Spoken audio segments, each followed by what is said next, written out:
man, I love being on Twitter. Yeah, too bad that Trump can't say the same thing. Look!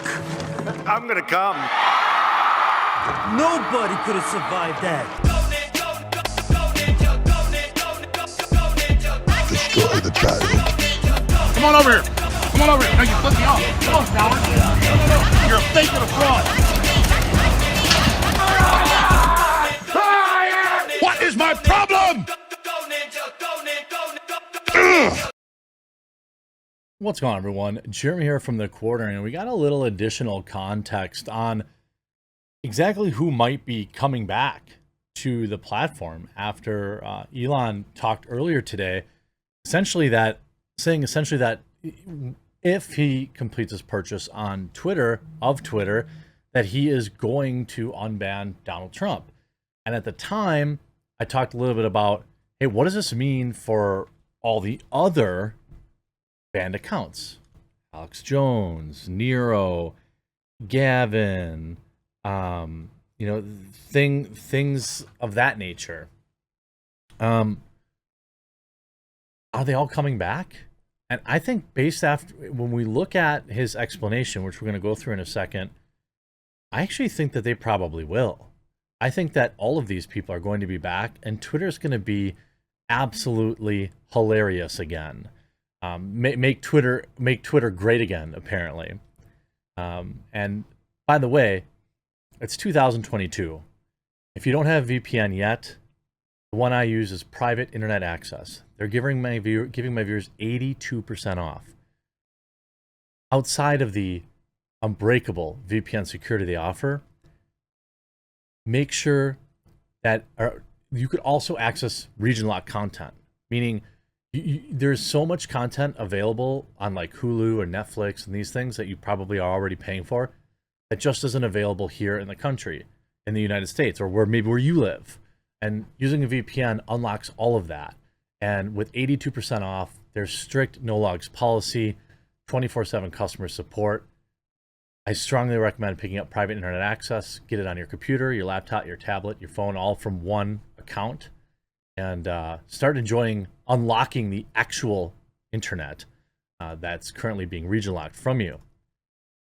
Link will be in the description. Now, you see we have the actual video now posted, and Elon has replied and said, it's important to listen to my full explanation. So the video's 3 minutes long, but his logic is obviously a lot more nuanced here.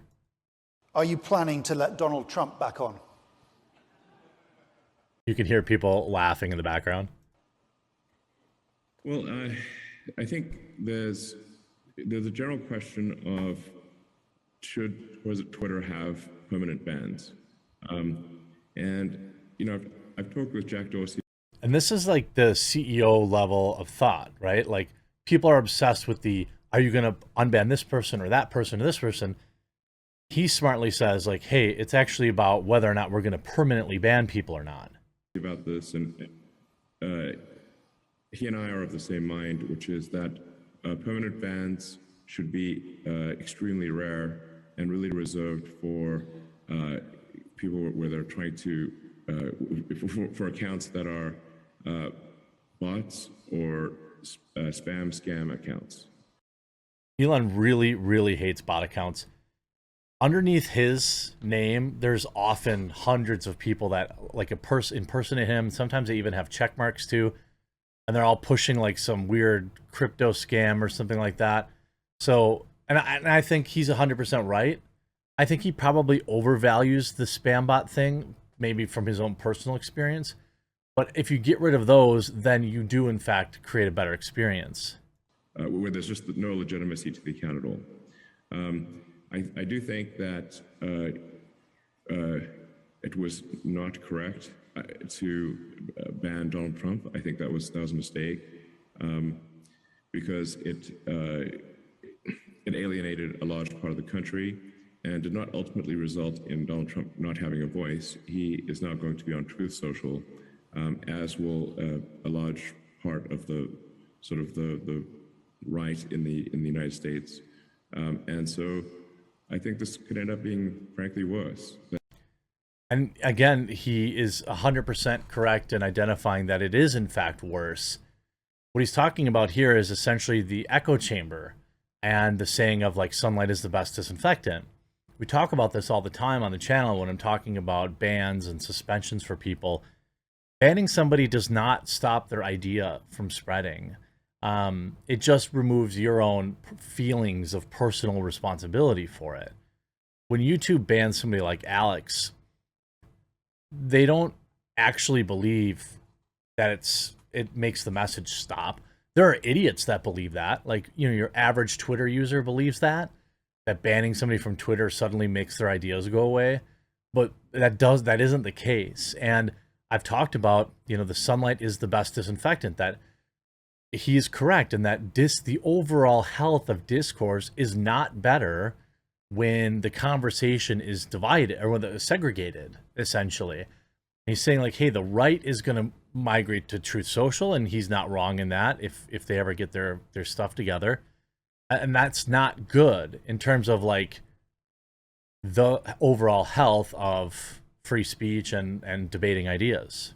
Than having a single forum where everyone can debate. I guess the answer is that I would reverse the perma ban. Obviously, I don't own Twitter yet, so this is not like a thing that will definitely happen, because what if I don't own Twitter? But my opinion, and Jack Dorsey, I want to be clear, shares this, is that we should not have perma bans. What's interesting is Jack Dorsey did ban Donald Trump permanently while he was the CEO. He seems to have become somewhat enlightened in terms of like free speech and you know, all this censorious behavior. I don't know, in the recent months, but ultimately, you know, I guess I mean, I'm skeptical, very skeptical, because, you know, Jack did those things.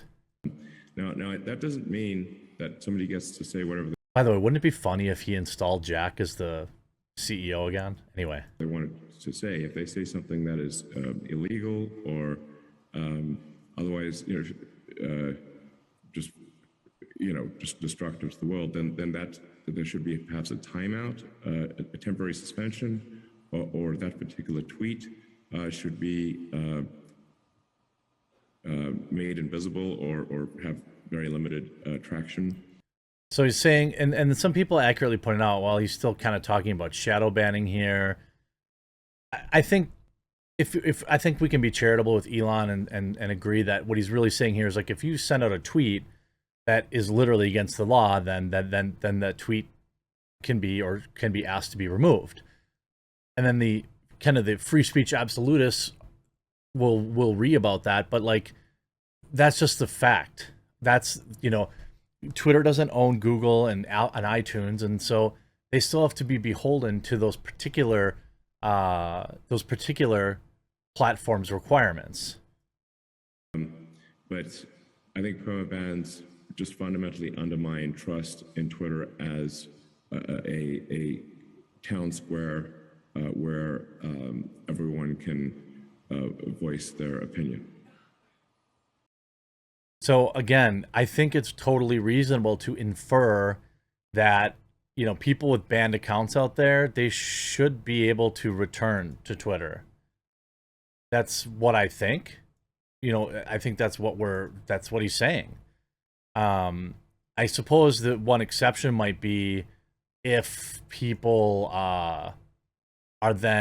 if people were originally banned for breaking the law or something like that, they might, you know, that might be an issue. It was I think it was a morally bad decision, to be clear, and foolish in the extreme. Even after he egged on the crowd who went to the US Capitol, some of them carrying nooses, you still think it was a mistake to remove him? I think if there are tweets that are wrong, they should, and bad, those should be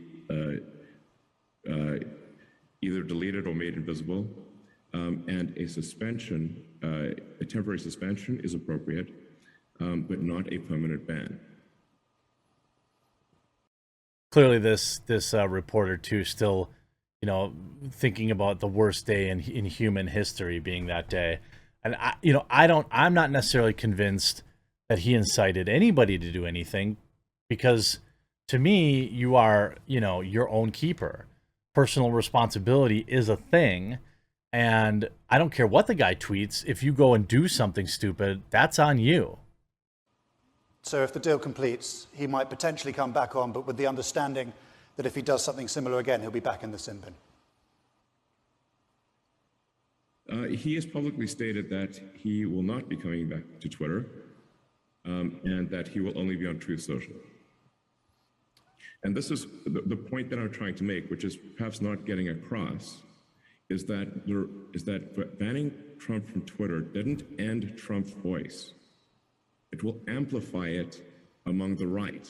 And this is why it is morally wrong and flat out stupid. He just crushes the idea of like the echo chamber. That's exactly what he's talking about there. Like, no, this did nothing. It will do nothing. And why would we have banned him then? Why not just address the particular tweet or something like that? That's in violation. So it's gonna be interesting to see as this comes now, almost a month ago now that I think news broke of this. He still may not take over Twitter at all, and it may still be, if he is, it might be 4 or 5 months. We'll have to see. It's gonna be interesting to see the media melt down tonight about it too. Make sure before the end of the day, you use the link in the description and you get yourself private internet access, get yourself protected, get yourself able to view geolocked content, which is the most important part of the VPN in my experience, and you'll save massively if you use my link. Hope you enjoyed this video. We'll talk to you again real soon.